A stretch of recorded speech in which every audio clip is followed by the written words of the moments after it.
everyone, welcome to Goddess Gardens and a happy new year.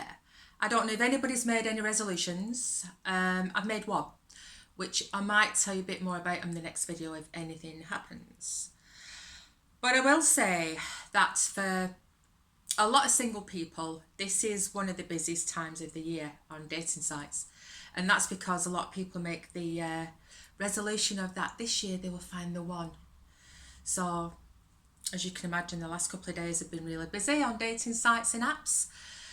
But I have to say, I've come off a couple of apps because I do think dating apps has killed dating. And I know when you're older, it's harder to meet somebody because you're not in the going out at weekend environment, going in different bars and stuff, and doing activities that you're more likely to meet other guys and stuff. So it is harder to meet somebody when you're older, but I just thought it's actually killed it. And one of the reasons I was looking at was you get a bit picky, and we all do, because there's too much choice, and there's like, you're just scrolling through and you just think, you get that way where I don't need you sort of subconsciously looking for something not to like about them because there's so much choice. Well, or not really, not in my case. They all begin to look the same, bald, fat, wearing football shirts. But you get to the point where, and I've been guilty of this myself, where if they sent you a message or a text or something, and you become a bit of a grammar Nazi where you think, oh, they spelled that wrong, and this, that, and the other. And then I think, if I was in a bar or somewhere and I met somebody and I was getting on with them, and there was a bit like, we were flirting, there was a bit of interest on both sides, I wouldn't have a clue if he sends messages and can't spell properly or uses a lot of abbreviations. I wouldn't actually have a clue. So I'm trying to stop myself thinking like that, because at the same time, it probably wouldn't put me off him anyway if I met him and we were getting on. So I just think that, because that's what you get, like when you've been on dating sites a long time, you do get you do get jaded, cynical and stuff like that.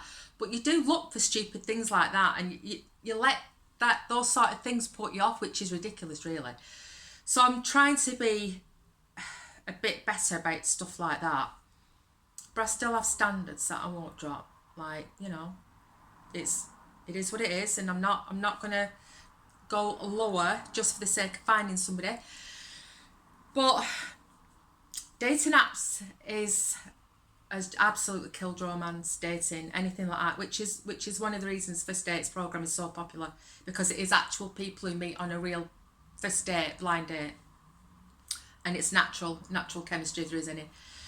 But on dating apps as well, you get a lot of people who copy and paste. You send the same generic message to everybody, so it's like they don't say your name and stuff like that. And I just think, but you do. I think after a bit, it's like, oh God, is this it?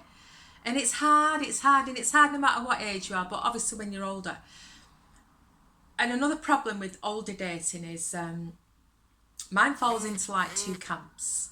I have one side where they're quite happy to let you do everything, like arrange the day, arrange the meet, arrange everything, because they don't do anything themselves.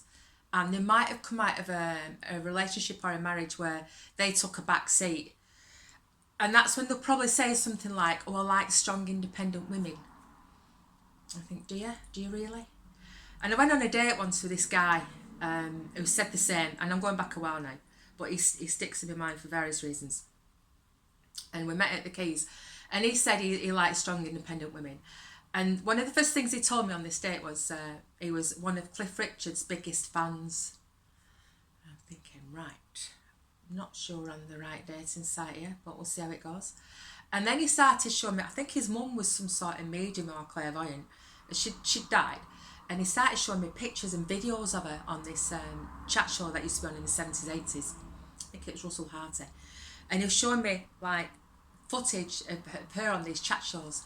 And then he turned around and said, do you think I look like her? And this, that and the other. I'm thinking, this is getting a bit weird. And then obviously I went, yeah, of course you do. And then he was telling me about this woman he was seeing. Well, young woman, I'd say, I think late teenager. When he was married. And he was saying he was seeing her. And she went away. She must have lived down south. And she went away to visiting her parents on Christmas and never came back. And the reason that she gave him was I think her mum had stabbed her dad or something. So, not killed him, but there was obviously something going on and she felt she had to stay. Reading between the lines, I think she just wanted to get rid of him because he sounded quite controlling. And I think this is another problem when guys say they want strong, independent women. Some of it is about control. And one of the last, well, actually, it was the last date I went on. Last summer was with the guy I'd met for a second date, like 2 years apart. And there'd been a couple of red flags on the first date. And I went on the second date and he was saying, oh yeah, I can, you know, you're a strong, independent woman and all this. I find that really attractive. And he was saying, but, oh hello, I would expect to be your number one. If you wanted to go out for a coffee at any time, I would expect you to phone me. And I'm saying, but I have friends that I go out for drinks and coffee with and lunch dates with. I have friends because I have a life. And if I did get with somebody, that person wouldn't become my life. They would enhance my life. And you've got to understand the difference here. So this strong, independent woman bullshit is more about you will do what I say in the end. Because as much as you find it attractive, I think you were actually intimidated by it as well. So it was sort of like a bit of a standoff because what he was saying and what was not really what he wanted.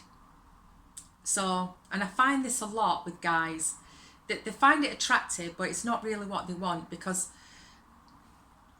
they just want somebody, I think, half the time is going to do what they say. You've got to understand something here.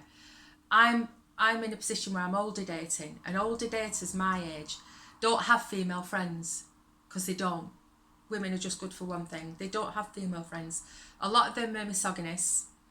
A lot of them don't respect women, and they don't respect how far women have come in the workforce and places like that, you know, things like that, that they've become, they can look after themselves and they can live their own lives without needing anybody else.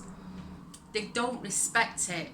So I'm always wary when a guy my age says he likes strong, independent women. Always wary, because I always think, yeah. And this guy, well, he said it. He said, but I would expect to be your number one. I would expect. And he'd said this on the first date as well, which had sort of put me off. And he was also glad I didn't have grandkids because that meant, you know, I was still spending time with somebody else instead of him. And at the same time, he's saying, yeah, it's great that you have your own life. And yeah, I have my own life and this, that, and the... But I'm reading between the lines and thinking, this isn't what you want. And I think that applies for the younger daters as well. It's sometimes when a guy says that, it's... I like to think it's right, but in my own experience, I've found that it's not. So I've come off a couple of dating apps, still on a couple, the more successful ones that I'm on, but it's just going through the motions really. I still like to think I'm going to meet somebody in real life, but the chances are very, very slim. But I still try, still like to think I might still carry on, you know. But so all these daters who say this year, I hope it's, you know, I meet the one. Good luck, and I hope you do, but I'm guessing a good percentage of us will still be sat here next year, beginning next year, saying, you know, oh well, that was last year, this is this year. And I'm not looking for the one. I'm just looking for somebody I can have a good time with, a nice time with, somebody to enhance my life, somebody I get on with, a best mate. You know, if you're looking for the one, you've narrowed it down an awful lot, and the chances are you won't find them. Can't find anybody to cross the road with, never mind anything else. So on that note, I'll see you soon.